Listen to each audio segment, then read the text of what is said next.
Hello बच्चों, मैं हूं प्रेम रंजन कुमार और आप देख रहे हैं हमारा यूट्यूब चैनल।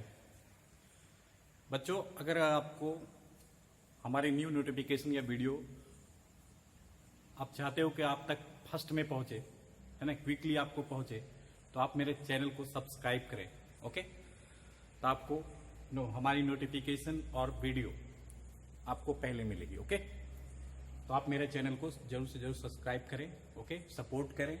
ओके, अगर आप सपोर्ट करेंगे तो मैं और बेस्ट देना चाहूंगा। ओके, तो बच्चों, आज का जो टॉपिक है हमारा potential due to hollow sphere और सॉलिड कंडक्टिंग स्फीयर, राइट।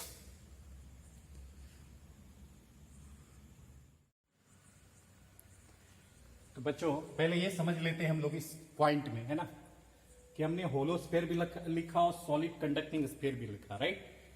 और सॉलिड कंडक्टिंग स्फीयर का पोटेंशियल बोले या फिर होलो स्फीयर का पोटेंशियल बोले, दोनों की जो प्रॉपर्टी होती है वो सेम होती है, राइट। तो property of hollow sphere and solid conducting sphere are same. Clear? किसकी प्रॉपर्टीज? तो पोटेंशियल की जो प्रॉपर्टी होती है, इलेक्ट्रिक फील्ड की जो प्रॉपर्टी होती है due to hollow sphere and solid conducting sphere, both are same. Clear? Hollow sphere को हम दूसरा नेम दे सकते हैं spherical shell, right. Hollow sphere को हम लोग क्या बोल सकते हैं? स्फेरिकल सेल, या फिर सिंपली सेल बोला जाता है, राइट। इससे आपको कंफ्यूज नहीं होना है। होलो स्फीयर अगर बोले तो आप होलो स्फीयर ना देके आपको स्फेरिकल सेल बोल देगा, है ना, या फिर सिंपली सेल बोल देगा, राइट। तो समझ जाना है कि होलो स्फीयर चाहे सेल बोले चाहे स्फेरिकल सेल बोले, हम समझ जाएंगे होलो स्फीयर है। होलो स्फीयर मतलब उसके इनसाइड स्पेस खाली होगी, आउटसाइड स्पेस बंद होगी। जैसे फुटबॉल क्या है? आउटसाइड सरफेस होती है, इनसाइड पूरा खाली होती है, राइट। तो हमारा होलो स्फीयर होता है। सॉलिड कंडक्टिंग स्फीयर क्या होता है? जस्ट लाइक हम बोल सकते हैं शॉर्ट पुट जो बॉल होता है, राइट। शॉर्ट पुट जो फेंकते हैं बॉल को, राइट, वो बॉल हमारा क्या होता है? सॉलिड कंडक्टिंग स्फीयर होता है, राइट। तो चलिए पहले हम लोग स्फीयर की बात करते हैं। स्फीयर हमारा दो टाइप का होता है। कितने टाइप का? 2 टाइप का स्फीयर होता है। एक होता है स्फेरिकल सेल, जिसको बोलते हैं, राइट, है ना, जिसको हम होलो स्फीयर भी बोलते हैं। क्लियर? और दूसरा होता है हमारा सॉलिड स्फीयर, राइट। अब स्फेरिकल सेल में जो देखा जाएगा, 2 टाइप के आते हैं, है ना, एक कंडक्टिंग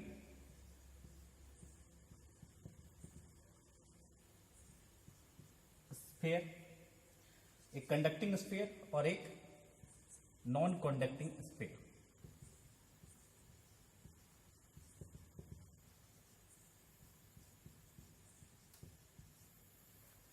दूसरा हमारा है सॉलिड स्फीयर, राइट। सॉलिड में भी हमारा क्या आएगा? एक कंडक्टिंग सॉलिड स्फीयर आएगा,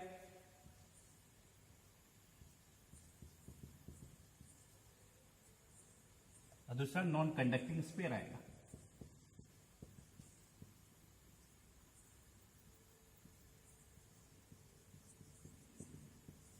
क्लियर? तो चाहे होलो बोले या फिर सॉलिड स्फीयर बोले, बोथ केसेस 2 टाइप का स्फीयर हम डिनोट कर सकते हैं, कंडक्टिंग एक नॉन कंडक्टिंग, राइट। मतलब 2 टाइप के स्फेरिकल सेल में हम चार्ज को डिस्ट्रीब्यूट कर सकते हैं, है ना, एक कंडक्टिंग में भी और एक नॉन कंडक्टिंग में भी, राइट। सॉलिड में भी वही कि हम चार्ज को डिस्ट्रीब्यूट कर सकते हैं कंडक्टिंग स्फीयर में भी और नॉन कंडक्टिंग स्फीयर में भी, राइट। लेकिन conducting sphere,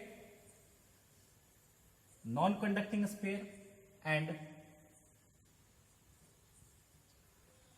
conducting solid sphere, right. Conducting hollow sphere, non conducting hollow sphere and solid conducting sphere, इस तीनों का जो प्रॉपर्टी होता है वो सेम होता है। Property are same. Clear? But non conducting का जो प्रॉपर्टी होता है वो वॉल्यूम फॉर्म में होता है, राइट। क्यों ऐसा होता है बताते हैं कि conducting sphere, non conducting sphere and solid conducting sphere, तीनों का जो प्रॉपर्टी होता है वो सेम होता है। इसका मीनिंग है कि अगर हम कंडक्टिंग स्फेरिकल सेल ले, right, this is a shell and having the centre C and R is the radius. R क्या है? Radius of the shell, right. C क्या है? Centre of the shell, right. अगर हम बोले ये जो सेल है ना, ये कंडक्टिंग है, नॉन कंडक्टिंग है, राइट, यानी कि होलो स्फीयर है, सपोज दैट ये कंडक्टिंग है या नॉन कंडक्टिंग है, राइट। तो इस पे जो चार्ज अगर हम दे क्यू चार्ज, तो ये क्यू चार्ज कहां पे होगा? क्या इनसाइड द स्फीयर होगा? आंसर है नो। ये चार्ज कहां पे डिस्ट्रीब्यूटेड होगा? सरफेस पे। अगर हम क्यू चार्ज इस स्फीयर को देंगे और स्फीयर हमारा होलो कंडक्टिंग हो या नॉन कंडक्टिंग हो, है ना, होलो कंडक्टिंग हो या नॉन कंडक्टिंग हो, charge is distributed over the surface. Charge distributed over the surface, clear।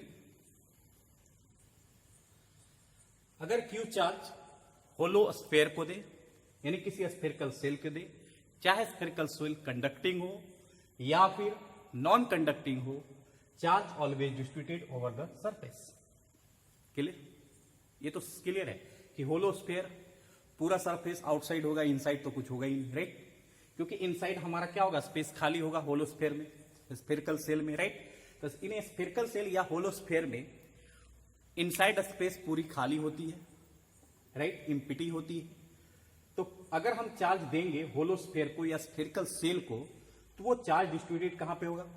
तो वो चार्ज स्फेरिकल का जो सरफेस है उस पर डिस्ट्रीब्यूटेड होगा, इनसाइड कोई भी चार्ज नहीं होगा, क्लियर। लेकिन हमने क्या बोला? होलो स्फीयर चाहे कंडक्टिंग हो चाहे नॉन कंडक्टिंग हो, है ना, दोनों पे चार्ज डिस्ट्रीब्यूटेड होगा over the surface, right, clear. यहां तक क्लियर हो गया। लेकिन हमने सॉलिड स्फीयर में चार्ज दिए, है ना, क्योंकि हम बोल रहे हैं conducting, non conducting, hollow sphere and solid conducting sphere, तीनों का जो प्रॉपर्टी होता है वो सेम होता है। ऐसा क्यों होता है? क्योंकि अगर हम क्यू चार्ज होलो स्फीयर को दे और क्यू चार्ज हम सॉलिड कंडक्टिंग स्फीयर को दे, तो चार्ज जो है कभी भी इनसाइड द सरफेस नहीं होगा, चाहे वो सॉलिड स्फीयर हो चाहे वो होलो स्फीयर हो। लेकिन सॉलिड में कैसा स्फीयर? Conducting sphere, right. तो अगर हम सॉलिड कंडक्टिंग स्फीयर को, मान लो ये सॉलिड कंडक्टिंग स्फीयर है, अगर हम इस पे क्यू चार्ज देते हैं तो ये क्यू चार्ज कहां पे डिस्ट्रीब्यूट होगा? तो सरफेस पे, क्लियर। सुनने में बहुत अजीब लग रहा होगा, राइट, है ना जी। ये कैसा बॉडी है? तो सॉलिड कंडक्टिंग स्फीयर है, क्लियर। चाहे सॉलिड कंडक्टिंग स्फीयर हो चाहे होलो स्फीयर हो, अगर हम क्यू चार्ज देते हैं किसको? स्फीयर को, तो चार्ज कहां पे डिस्ट्रीब्यूटेड होता है? तो charge distributed over the surface, clear. इसीलिए होलो स्फीयर चाहे वो कंडक्टिंग हो, नॉन कंडक्टिंग हो या कंडक्टिंग सॉलिड स्फीयर हो, तीनों का प्रॉपर्टी क्या होता है? सेम होता है। क्यों सेम होता है? क्योंकि तीनों पे अगर हम चार्ज दे, चाहे वो सॉलिड कंडक्टिंग स्फीयर हो चाहे होलो कंडक्टिंग या नॉन कंडक्टिंग स्फीयर हो, राइट, इस पे अगर हम क्यू चार्ज देते हैं तो चार्ज कहां डिस्ट्रीब्यूटेड होता है? Charge is distributed over the surface. समझ में आ रही बात? इसीलिए conducting, non conducting, hollow sphere and solid conducting sphere, समझ में आ रही बात? क्या होता है? तीनों का प्रॉपर्टी सेम होता है, राइट। अब क्वेश्चन राइज होता है कि यहां पे हम सॉलिड कंडक्टिंग स्फीयर है, हम इस पे क्यू चार्ज दिए तो ये चार्ज इसके सरफेस पे डिस्ट्रीब्यूट, ऐसा क्यों हुआ? ऐसा इसलिए हुआ कि सॉलिड कंडक्टिंग स्फीयर के इनसाइड इलेक्ट्रिक फील्ड क्या होता है? जीरो, जिसके कारण electric field inside the solid conducting sphere zero. So if charge is given to the solid conducting sphere, then charge is distributed over the surface। समझ में आ रही बात? यहां तक समझ में आई बात? लेकिन एक डिफर है। डिफर क्या है कि अगर सॉलिड स्फीयर हो लेकिन सॉलिड स्फीयर का जो नेचर हो वो नॉन कंडक्टिंग हो। कैसा हो? Non conducting. दिख रहा है? अगर नॉन कंडक्टिंग सॉलिड स्फीयर की बात करें, मान लेते हैं ये हमारा स्फीयर है, लेकिन कैसा है? Non conducting solid sphere. समझे? ये कैसा है बॉडी? तो नॉन कंडक्टिंग सॉलिड स्फेयर है, राइट। और इस नॉन कंडक्टिंग सॉलिड स्फेयर पे अगर क्यू चार्ज दे दे तो ये क्यू चार्ज वॉल्यूम में डिस्ट्रीब्यूटेड हो जाएगा। समझे? क्योंकि ये जो सॉलिड बॉडी है वो कंडक्टिंग नहीं है। अगर कंडक्टिंग होता तो सरफेस पे डिस्ट्रीब्यूट होता है, लेकिन ये बॉडी कैसा है? सॉलिड है, लेकिन किस नेचर का है? तो नॉन कंडक्टिंग नेचर का है। If Q charge is given to the non conducting solid sphere then charge is distributed inside the solid sphere. और किस रूप में? तो वॉल्यूम रूप में, क्योंकि सॉलिड स्फीयर एक 3 डायमेंशनल होता है। अगर हम Q charge non conducting solid sphere को देते हैं तो चार्ज जो है वो डिस्ट्रीब्यूटेड होता है किस रूप में? तो वॉल्यूम रूप में, राइट। आया समझ? फिर से समझिए। स्फीयर कितने टाइप का? 2 टाइप का। स्फेरिकल सेल जिसको होलो स्फीयर बोलते हैं, दूसरा सॉलिड स्फीयर। स्फेरिकल सेल में चार्ज के बेसिस पे 2 टाइप का हो सकता है, conducting and non conducting sphere. तो होलो स्फीयर ले स्फेरिकल सेल बोले, चाहे वो कंडक्टिंग हो नॉन कंडक्टिंग हो, charge distributed over the surface. Clear? लेकिन अगर सॉलिड स्फीयर हो और कंडक्टिंग नेचर का हो, इसमें भी चार्ज अगर हम देंगे सॉलिड कंडक्टिंग स्फीयर को तो चार्ज हमेशा डिस्ट्रीब्यूट कहां पे होगा? सरफेस पे, वॉल्यूम में नहीं होगा। जबकि ये 3 डायमेंशनल बॉडी है, राइट, सॉलिड स्फीयर है, राइट। तो इसमें चार्ज जो होना चाहिए डिस्ट्रीब्यूटेड वो वॉल्यूम में होना चाहिए, लेकिन ऐसा होता नहीं है, राइट। क्यों नहीं होता है? क्योंकि सॉलिड कंडक्टिंग स्फीयर के इनसाइड इलेक्ट्रिक फील्ड 0 होती है, राइट, जिसके कारण इनसाइड कोई भी चार्ज नहीं होती। अगर हम सॉलिड कंडक्टिंग स्फीयर को चार्ज देते हैं तो चार्ज हमारा स्फीयर में क्या होता है? डिस्ट्रीब्यूटेड होता है। लेकिन अगर सॉलिड स्फीयर बॉडी हो, लेकिन नेचर कैसा हो? नॉन कंडक्टिंग हो, तो उसमें अगर हम चार्ज क्यू देते हैं तो चार्ज वॉल्यूम के रूप में क्या होता है? डिस्ट्रीब्यूटेड हो जाता है। समझ में आ रही बात? इसीलिए हम जो ये पॉइंट बता रहे हैं कि potential due to hollow sphere, चाहे वो कंडक्टिंग हो चाहे नॉन कंडक्टिंग हो, और सॉलिड कंडक्टिंग स्फीयर का जो पोटेंशियल की जो प्रॉपर्टी होगी या इलेक्ट्रिक फील्ड की जो प्रॉपर्टी होगी वो क्या होगी? सेम होगी। समझ मेरी बात? क्यों? क्योंकि सॉलिड कंडक्टिंग स्फीयर और होलो स्फीयर में चार्ज कहां पे डिस्ट्रीब्यूट होता है? तो charge is distributed over the surface. Understand? ये पॉइंट नोट कीजिए, फिर आगे चलते हैं।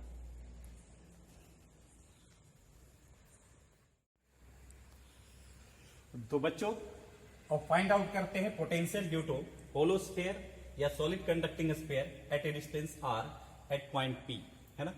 तो इसमें जो पोटेंशियल अगर हम स्फीयर का निकालना चाहे तो हमारा 3 केस बनेंगे पोटेंशियल का। एक, अगर कोई पॉइंट आउटसाइड द सरफेस हो तो वहां पे पोटेंशियल क्या होगा। दूसरा पॉइंट कि अगर P point on the surface हो तो पोटेंशियल क्या होगा। अगर ये P point inside the sphere हो तो पोटेंशियल क्या होगा। 3 केसेस यहां पे बन सकते हैं, राइट। इसलिए पोटेंशियल अगर स्फीयर का पूछे या इलेक्ट्रिक फील्ड स्फीयर का पूछे, है ना, तो उसमें 3 केसेस आते हैं। केस नंबर 1, अगर कोई पॉइंट आउटसाइड द सरफेस हो तब इलेक्ट्रिक फील्ड या पोटेंशियल क्या हो। यहाँ पोटेंशियल की बात करें तो पोटेंशियल बोल रहे हैं कि आउटसाइड द सरफेस अगर कोई पॉइंट हो तो पोटेंशियल क्या होगा। ऑन द सरफेस अगर कोई पॉइंट हो तो पोटेंशियल क्या होगा। अगर वो पॉइंट इनसाइड द स्फीयर हो तो पोटेंशियल क्या होगा। तो 3 केसेस होता है। तो हम डिफरेंट केसेस को, अलग अलग केसेस को बारी बारी से आपको समझाते हैं। क्लियर? तो केस नंबर 1, और एक चीज इससे पहले कि अगर ये यहां पे देखो ये स्फीयर है और इस पे क्यू चार्ज डिस्ट्रीब्यूटेड है, और डिस्ट्रीब्यूटिंग ऑफ चार्ज किस नेचर का है? यूनिफॉर्मली, यानी एवरी इंस्टेंट पर चार्ज का जो डिस्ट्रीब्यूशन है वो इक्वल है। समझ मेरी बात? आर क्या है? तो radius of the sphere. Clear? C क्या है? तो सेंटर ऑफ द स्फीयर है। आपको क्यू चार्ज ना देके आपको कंफ्यूज करने के लिए आपको क्या दे देगा? Surface charge density. क्यों? क्योंकि charge distributed over the surface. Simply आपको बोल देगा कि क्यू चार्ज ना देके सरफेस चार्ज डेंसिटी दे देगा, right. Surface charge density equal to क्या होगा? This is surface charge density. Surface charge density equal to total charge by total area. Area क्यों लिए जी? क्योंकि चार्ज का डिस्ट्रीब्यूशन हमारा क्या है? On the surface. समझ में 4 पाई r स्क्वायर, राइट, क्योंकि स्फीयर है, स्फीयर का एरिया क्या होता है? 4 पाई r स्क्वायर। तो सिग्मा इक्वल टू टोटल, ये क्या है सिग्मा, सरफेस चार्ज डेंसिटी। ऐसा क्यों बोले, क्योंकि charge distributed over the surface. So nature of the charging distributed over the surface is the surface charge density, total charge by total area. Clear? आपको ये दे देगा कंफ्यूज करने के लिए, क्यू चार्ज ना देके। क्लियर? इसलिए आपको कंफ्यूज नहीं होना है। समझ में आ रही बात? अब चलते हैं पॉइंट पे। Case number first, case number first,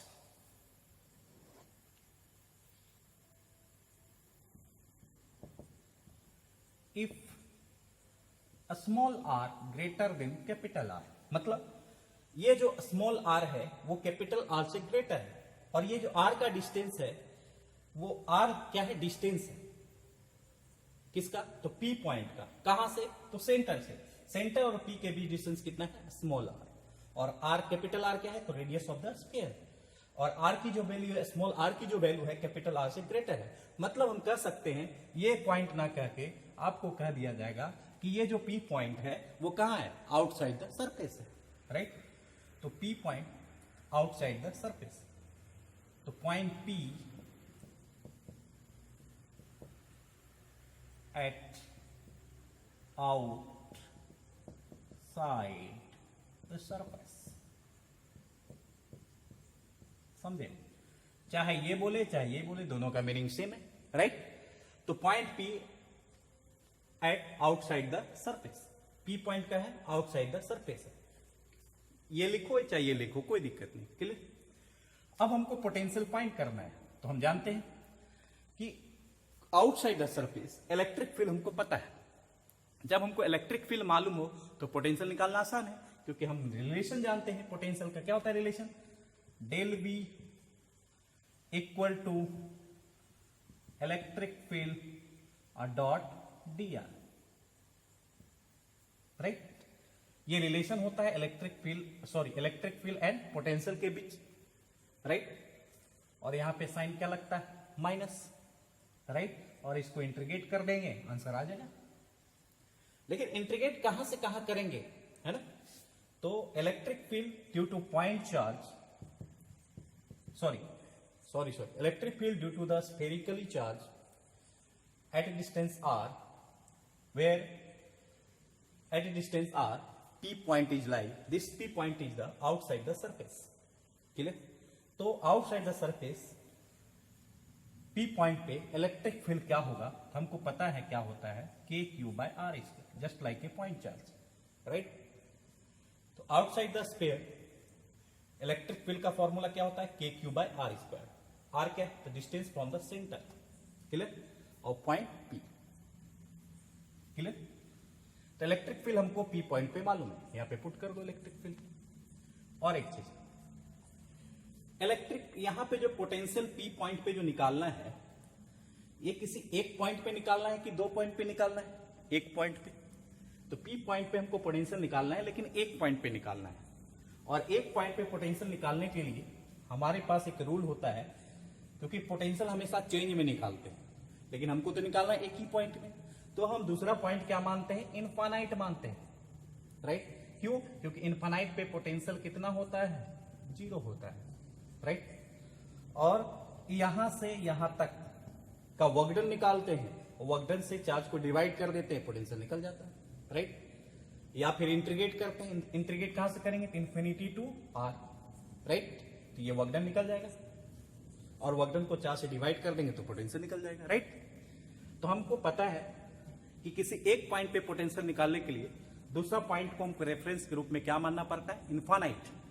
तब जाके हम उस पी पॉइंट पे, एक पॉइंट पे नहीं, वन पॉइंट पे पोटेंशियल निकाल पाते हैं, right.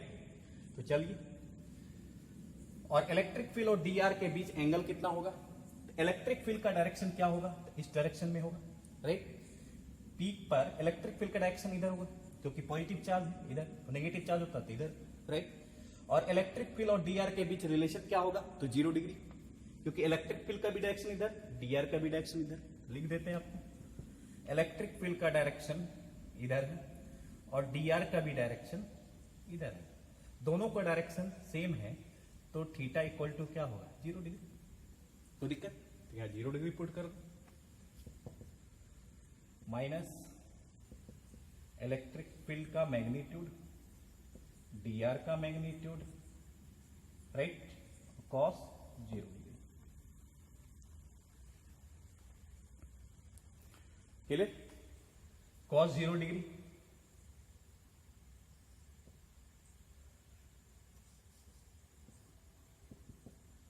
Electric field dr, cos 0 का वैल्यू कितना हो 1। अब इसको इंटीग्रेट कर दो, यहां पे माइनस साइन है, माइनस साइन रहने दो। क्लियर? अब जो पोटेंशियल का जो डिफरेंस निकालेंगे, राइट, अब जो पोटेंशियल का जो डिफरेंस निकालेंगे वो कहां से कहां निकालेंगे? तो infinity to p, infinity to p। Clear? और इंटीग्रेशन कहां से करेंगे? Infinity to p। और इलेक्ट्रिक फील्ड का वैल्यू p पॉइंट पे हमको पता है, बस वो वैल्यू लिख लेंगे।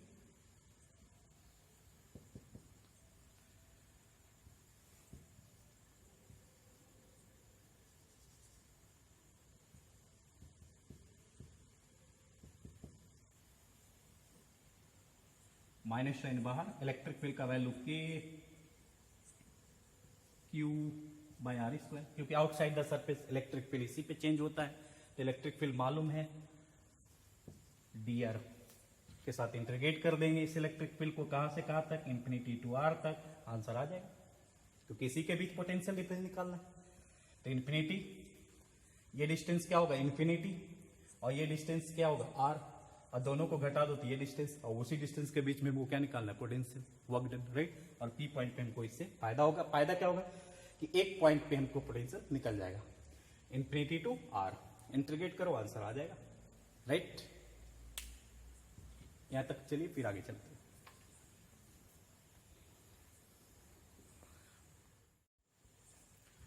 तो बच्चों अब इन्फिनिटी टू r क्या कर देंगे? इंटीग्रेट कर देंगे, और आउटसाइड द सरफेस पोटेंशियल क्या होगा, है ना, जब डिस्टेंस हमको दिया हो, है ना, वो हम फाइंड आउट कर लेंगे। क्लियर?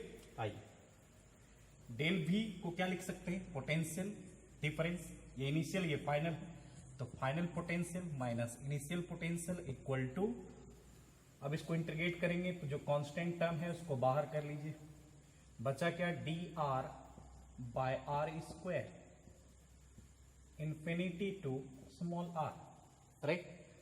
और dr बाय आर स्क्वायर का जो इंटीग्रेशन होता है, पोटेंशियल एट पॉइंट, पहले इधर के काम कर लेते हैं। पोटेंशियल एट पॉइंट इंफिनिटी कितना होता है? 0। तो हम इसको सिंपली vp लिख सकते हैं, क्योंकि ये वैल्यू 0 होता है।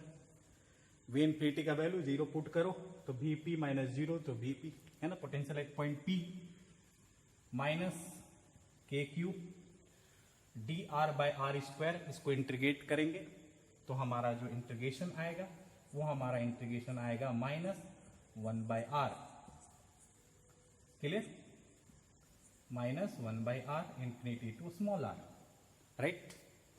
माइनस टर्म को बाहर ले आएंगे, माइनस टर्म को हम लोग बाहर ले आएंगे, तो माइनस माइनस हमारा क्या हो जाएगा?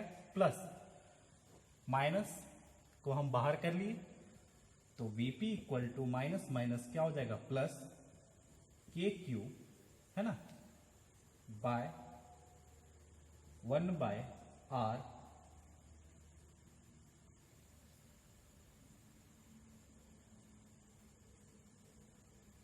Infinity to small r, right.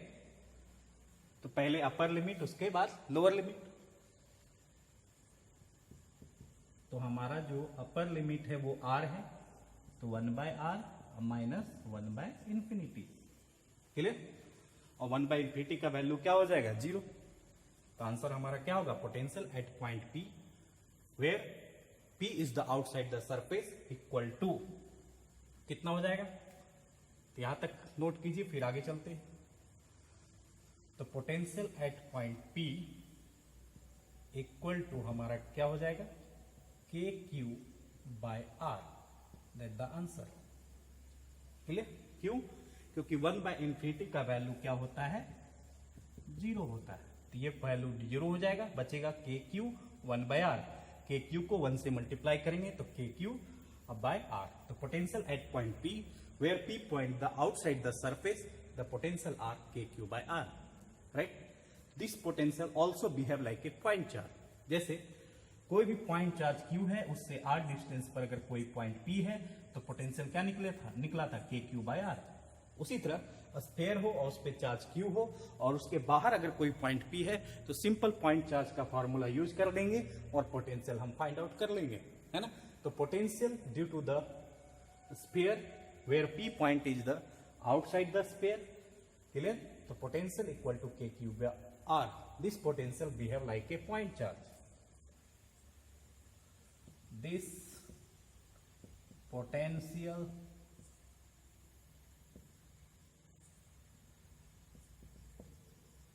behave like point charge। Clear? यहां तक नोट कीजिए, फिर आगे चलते हैं।